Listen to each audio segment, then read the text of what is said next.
again, it's Scott here.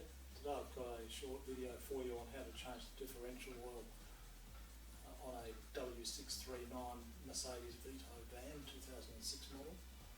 So I hope you enjoy the video. I've raised the vehicle onto ramps front and rear just to get it off the ground, to give me room to get under to service the diff. So I'm changing the diff oil to Castrol 75 W90 fully synthetic, which has the MB specification.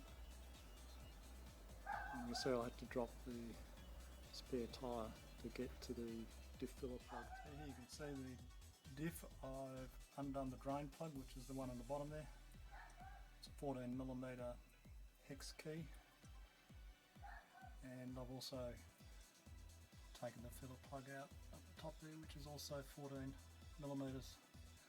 The oil that came out in this vehicle's done about 78,000 kilometres. It was really brown and smelt quite burnt actually, so it's definitely time to change it. So what I've done here is I just pumped about 200 mils of new diff oil in just to flush some of the rubbish out of the bottom, and I've done the old trick with the drink bottle that I stick the compressed air hose in, set at about 5 psi. Works really well, so I'm just letting that drain, and then we'll pump some new fluid in. This stuff doesn't go hard, so it's not like Loctite, but it does help hold it in as well. Okay, so I'll put the drain plug back in, tighten that up, so the tube in the filler hole, and that comes down to here, and there's about a litre in there at the moment. So what I'm going to do is stick the air hose on the hole here, the air hose there, and start pumping it in. And now we're going to pump it in.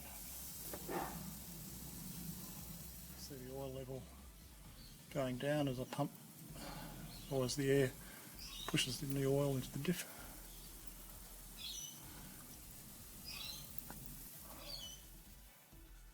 Okay, you can see how it's dripping out of the filling hole. Also, I've pumped about 1.5, 1.6 litres in, plus another 200 or 300 mils on the driveway. So that's now full, and I'll put the plug in and tighten it up, and that's it. So thanks for watching.